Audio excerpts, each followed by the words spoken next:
Great. Hello, everyone. Thank you very much for being here. I'm Filip, one of the co-founders of SpaceComputer. And today I'll be talking about our vision and direction, actually some solutions we already have in the workings that hopefully can solve some of the challenges that we are that we see already on Earth infrastructure, and hopefully we can do something better when moving and building a new infrastructure of the future in space. And while waiting, it's definitely interesting to see how the technology is making a lot of steps. And I'm actually missing on this slide one technology which is called trusted execution environments, which is actually something I'll be talking about. And it's a great segue for starting the talk of mine. And we definitely see a lot of interesting possibilities on how to improve on the threat model of trusted execution environments themselves. So. Not the slide, yes.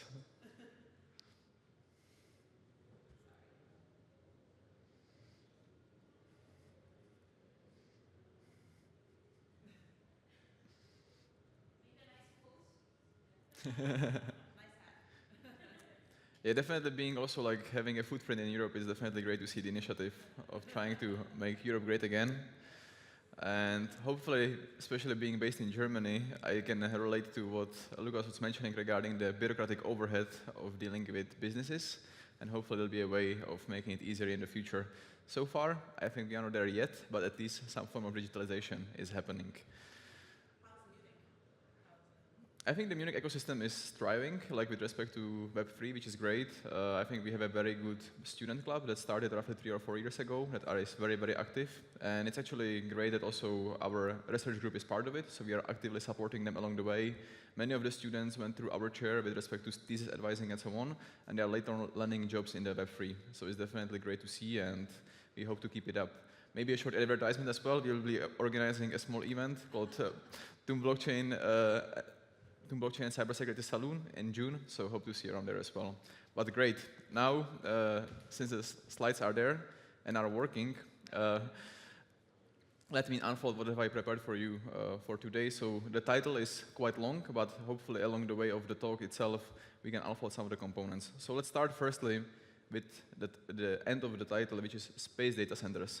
Out of curiosity, who of you has heard about the Space Data Center in the past months, weeks? Perfect. So it might not be as new to all of you, but the new meta that is happening and brewing in space is that we start to see that there is a lot of activities regarding sending general purpose compute in large scale to space. Companies like Google, SpaceX, also like startups like StarCloud actually very heavily pushing on the direction of leveraging the free resource with respect to the solar energy, and also free cooling once you manage to disseminate the heat, and basically start to build and ship these massive compute centers running in space. I think there is still a lot of technical challenges ahead of it, but I don't want to be jumping into it. But of course, happy to take your questions afterwards. But in general, what we see with respect to the trend is that space is open for business like never before, which is exactly where we are very happy that as a SpaceComputer project is rather young. We started roughly 1.5 years ago, are actively building on the technology that can enable many of the use cases we envision for the future. And of course, unlocking aspects of space being open for business is mainly due to the fact that companies like SpaceX are really actively pushing on making the cost per kilogram of launch cheaper and cheaper. So currently, we are talking about thousands of dollars per kilogram, but of course, moving forward, especially once there will be Starship or other technical solutions, we'll be talking about tens of dollars per kilogram that you have to send up to the LEO orbit or others, which of course makes it much more open for launching your own solutions. And of course, the more funding is also being poured into the capital, the more commercial off-the-shelf solutions will be available, making the cost even lower. Providing also a brief overview on actually how space operates with respect to current setting is we have big launch providers like SpaceX that is of course building their Starship. Many of you have also heard about Blue Origin, where the general idea is to really like build big rockets that can be reused for sending as much payload to the space itself. Once you are actually able to do it, you can start to, of course, think of building large infrastructure in space. So you can think of something like International Space Station, but of course meant not only and operated by public sector, but by private sector. And we start to see companies like Space, Axiom Space actually aim to build their new alternatives to international space stations to provide a cool infrastructure where you can experiment and actually enable new type of life, let's say, depending on what is the motivation of some of the companies. But of course, to also enable it to general purpose solutions, there are rideshare companies that in case you don't want to necessarily build and launch your own stuff, you can actually share the payload space that is enabled by the others. So we have companies like Rocket Lab. Of course, SpaceX is also offering the SpaceX rideshare, which in general aim to provide lower the cost barrier for basically sharing stuff and sending things to space. And of course, some of you maybe already are using solutions like Starlink or Kuiper, or also some European solutions that in general meant to provide connectivity in a high speed in a global fashion with as many satellites as possible to enable low latency and high throughput networks as well. And of course, the part that is currently being developed in many solutions is the application and compute layer, where especially the data center fit into the picture to make sure that you can actually leverage all of the capabilities and infrastructure that is being shipped all the way to space. And what we see that security will play, or already plays as of now, a crucial role in many of these applications. So you can think of it that if I want to communicate with the satellite itself, of course I want to make sure that the data are encrypted and secured. And definitely there will be more and more stuff sent for edge computing, either in the local environments where the infrastructure is not so strong. So you can actually envision this part will become much more prominent. Eventually, once you start to rely on third-party infrastructure, you also want to make sure that you are protecting the sensitive information that will be run on this infrastructure, either for algorithms regarding AI, storing keys, and many others, where of course you will require this type of sensitive computation to be in place and make sure you can actually convince the others that they don't have access to it. And finally, once we actually see the transition, we will no longer only consider focusing on Earth users and applications, but we'll start to develop some interesting space-native applications. I think quite a few topics that made me really excited is, for example, we talked about it with a few people in the audience during yesterday. Debris start to be a very large problem, and there start to be actually a lot of logic and investment happening in the direction of running your sensitive proprietary algorithms on satellites in space to detect the debris and find the optimal path in space as well. So of course, this is like an example of one space-native application, but more and more will be popping up in the future as well. So working in the area for quite some time, let's also try to revisit what is the state of space itself. So we definitely see that the future is bright. In 10 years, we definitely see that inter-satellite communication using Starlink or other type of solutions with high throughput, low latency anywhere in the world will be possible. But are we there yet? And definitely we see that it will take definitely some time. But of course, with more interest, more funding being put into the industry, many of these solutions will become no longer a problem, but will enable new type of solutions being built and applications relying on them. So as of now, we see a lot of challenges regarding compute, meaning you are constrained on the power front. You cannot just like launch any type of arbitrary server because just the power capacity is not there. You have to also cool it, which is of course challenging by itself as well, because you in general need to also find a way on how to disseminate the heat to space. And the aspect is also communication, because if you want to be sending gigabytes or terabytes of data on a regular basis, you need to also have the power to actually be powering the antennas that will be transmitting this type of data. So as of now, we are not there yet in general purpose, but definitely we see that potential is there. And fun statistics, talking about privacy, around 50% of current traffic that is being exchanged among satellites is actually not even having a basic encryption enabled. So we see there is actually a lot of space on how to improve the general state-of-the-art solutions moving forward, which is, I think, very exciting from my point of view, because when I was very young, I couldn't contribute to building of the internet in many aspects, but we see that the patterns that actually are working very well on Earth can be actually moved also to the space-based infrastructure as well. So what we have been building for the past year is like really getting the understanding of the space and following the motto that crawl before you walk and walk before you run, because we want to really set up good foundations moving forward as well. What makes us very exciting is the aspect of unique properties provided by space, where the important one from our point of view is the physical isolation, meaning that it's beyond borders, it's beyond reach, and it's very much immune to physical tampering, unless you manage to really catch the satellite in the flight, which is quite challenging in the orbit. And it can provide a very ultimate tamper-proof and censorship layer moving forward as well. Which brings me to the second point of the title, which is the trusted execution. For those that are not so much familiar, just will do a quick rundown of TEEs, Trusted Execution Environments. You can think of them like an isolated region in a CPU that aims to provide you additional instructions to the users that are developing and using this type of applications building on top of that, where you can actually run your sensitive code and data in a seamless fashion. And you are getting confidentiality and integrity of the data that you are computing on. And what is, I think, most exciting and fitting the Web3 applications is that you can actually convince others as well that the computation has happened inside, and it provides this attestation capabilities that actually others have a confidence that the computation is verifiable as well. As of now, there are several solutions for both categories, either process-based or VM-based solutions from Intel, AMD, ARM, that in general rely on the hardware root of trust. But they are facing several challenges, especially in the recent years, because as a part of their threat model, they do not consider physical attacks, meaning that actually there is some reliance on the host, the operator of the infrastructure, where the general threat model is a running meme in the industry is that you require the guy with a Glock, who is basically standing in front of the data center itself to make sure that it stays protected and not physically tampered with.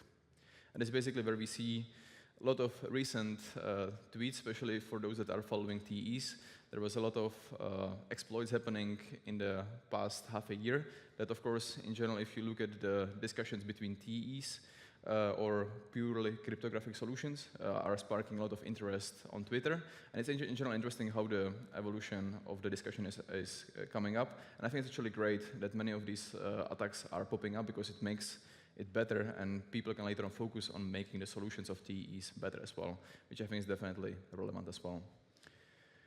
And this was like one of the initial ideas that actually we started to work on, which is just, okay, if we send stuff to space, we can actually have this physical isolation for free, right? Because you are basically running your infrastructure in space, and you have this perfectly air-gapped environment where you can actually run your execution, which is correct. But of course, we see it hitting its limitations in some aspect. Because if you especially consider Web3 like infrastructure where you don't want to run and trust the operator, you have to also find a way on actually how you, for example, protect yourself against a possibly malicious operator that is owning the infrastructure as well. Which brings me to the last point, which is Space Fabric.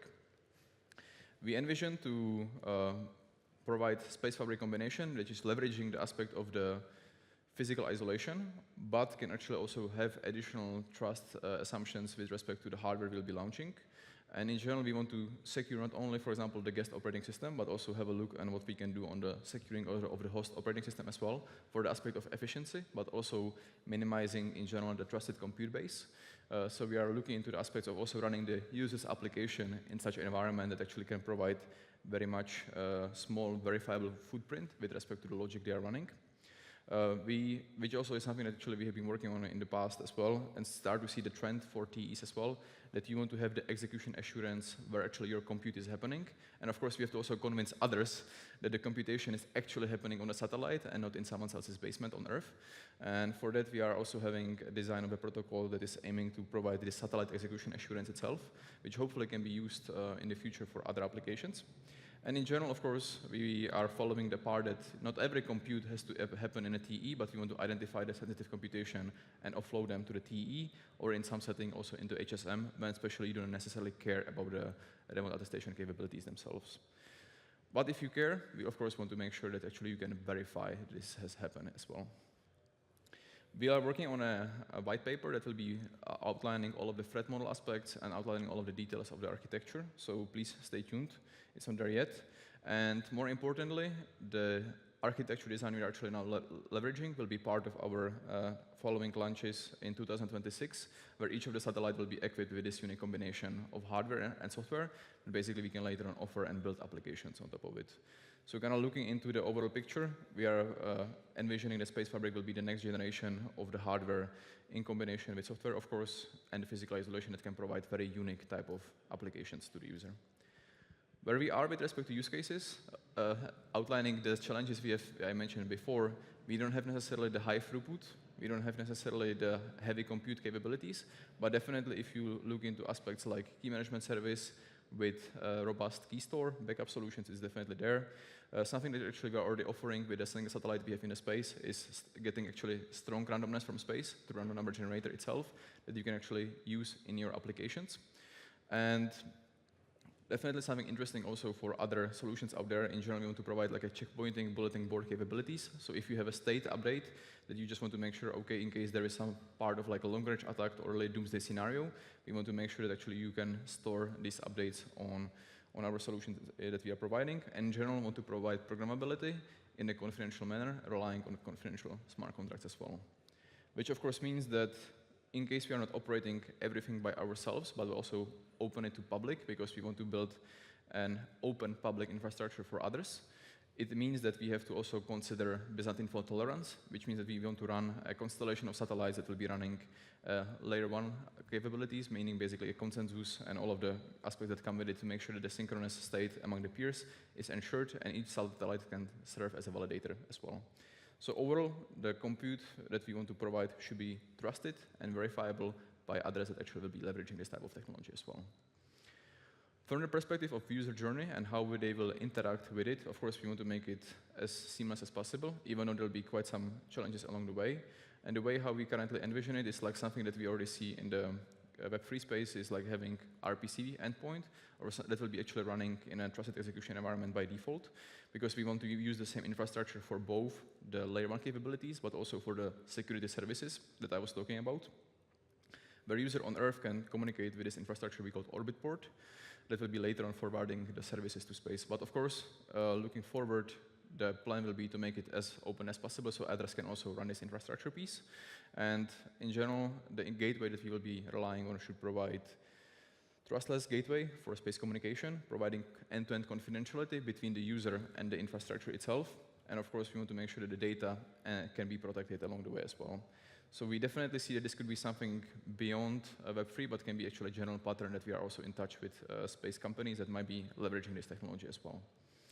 As of now, it's rather centralized. It's basically operated by us. We have to bootstrap somewhere.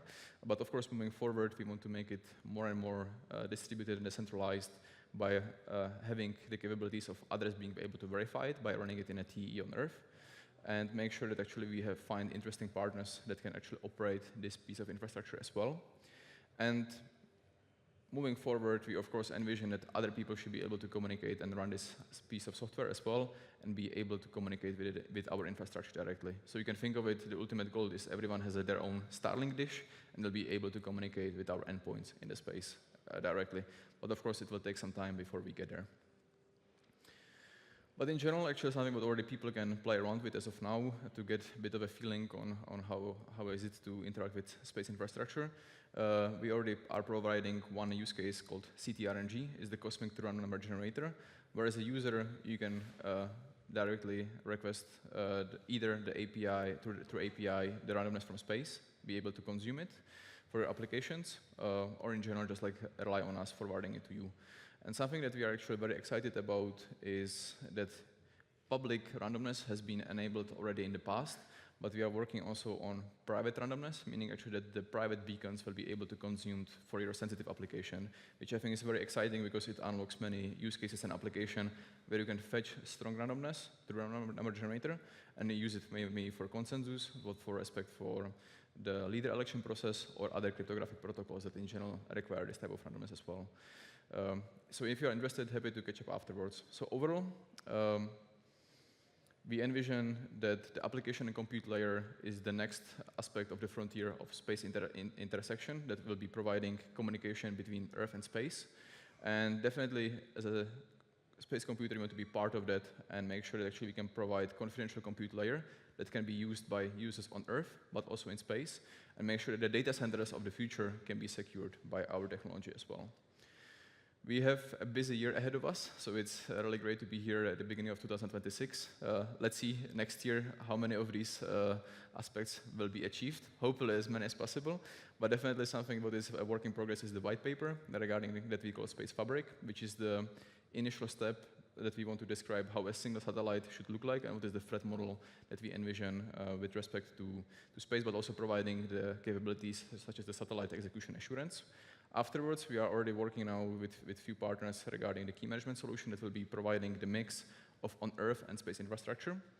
We'll be launching a few satellites, so it's also very exciting to see how they will be shoot up to the space on Falcon 9. And hopefully we can also run a DevNet that will be combining the aspects of consensus and execution, and of course build up the momentum afterwards towards the constellation as well. So if you have any questions and want to play around, we already have a couple of recipes that you can play around, just try to make a small demo, and feel free to reach out. Thank you very much.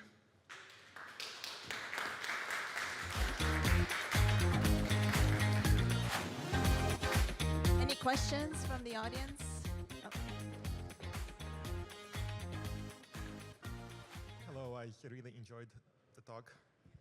So imagine if I put a machine in space and like RAM goes down, is it going to be possible to replace it, or I don't know, address that concern? Yeah, definitely. It's on our like day-to-day basis. It's a little bit hard. It's providing a good feature that you cannot like really physically tamper with it, but it also means it's very hard to maintain it. So on that part, we also a little bit had to change the model, and we are trying to provide crash fault tolerance within each satellite as well, which basically means we have redundancy. So we have usually multiple same kits of the same hardware, basically, where we also try to duplicate as many of the sensitive compute itself, but also the sensitive information we stored across different kits on the same satellite. So like in a way it's going to be redundant, right? Sorry? So in a way it's going to be redundant. Exactly. It's basically multiple redundancies on the same satellite itself. So that way, we are still kind of looking into the design. There is a space for improvement. We are currently in the V1 of the hardware, but basically as of now, it's not even like a hot swap. You basically kill one solution and you migrate into the other one. But of course, moving forward, like we want to make sure that there is some logic that we can do. And you can do, fortunately, also a lot of things in software. So you can be regularly checking that there was no bit flips and others. And also, since we are operating in LEO constellation, it's less aggressive environment with respect to radiation and others. So it's also the good place to start with. But of course, if you, for example, consider geoconstellation, of course, then it's like much closer, much farther from the space atmosphere. So you will have much more requirements for hardening the hardware as well regarding radiation and others. Yeah. Thank you. Any other questions before we move on? Oh. I'm just wondering, given how fast all the compute power is developing in the world, like what is going to be the useful life of whatever equipment you send into space? Like how long does it take for that hardware to become obsolete or not fast enough anymore? Yeah, a great question. So on that part, like I think this is the more question to the space data center guys. I'm a little bit skeptical as well to like really compare like, okay, you know, the classical east zone of GCP and the performance that you get and comparing it to let's say the space data center itself, because the hardware definitely will depreciate much faster as well with respect to that. But I think on the front of finding the good balance, I think if you really try to lower the cost as much as possible on the front of shipping the stuff to space, and actually really try to see on how much energy you spend for cooling it and powering it, I think there could be like an interesting intersection. But at least when looking into the initial numbers, it doesn't pay off yet. But of course, if there is an interest and more funding is put into it, I think there is many interesting engineering solutions that can be solved to make it more viable solution. So it's going to be exciting. I know that, for example, Microsoft has in the past also experimented with putting data centers in ocean. That's basically made like basically a submarine in some way that they put into the ocean for cooling. And it was quite a viable project, actually. It worked out, and I think now they are considering to rolling out in bigger scale. And it's the same story, right? Of course, you can go and swim to the data center that is like in ocean, but you don't want to maintain it on a regular basis. So it will be interesting what basically becomes more convenient solution for them. But in general, if you look at the timeline of the time span of the hardware, it's somewhere between 5 to 10 years, depending on how much you want to invest into the satellite itself, because it can have additional engines to always basically keep you in a specific orbit, because by default it's always decaying and eventually burning up in the atmosphere. And if you look at the data centers, I think actually they are changing the hardware in a similar time frame as well, or they're even reselling it to other providers that are still actually keeping it up and kicking. So I can imagine that the years will not become the problem, but rather actually will become the compute that you are getting out of the hardware, because the efficiency and moves slow. Yeah. All right. Thank you so much. Big round of applause for Filip. Thank you. Thank you.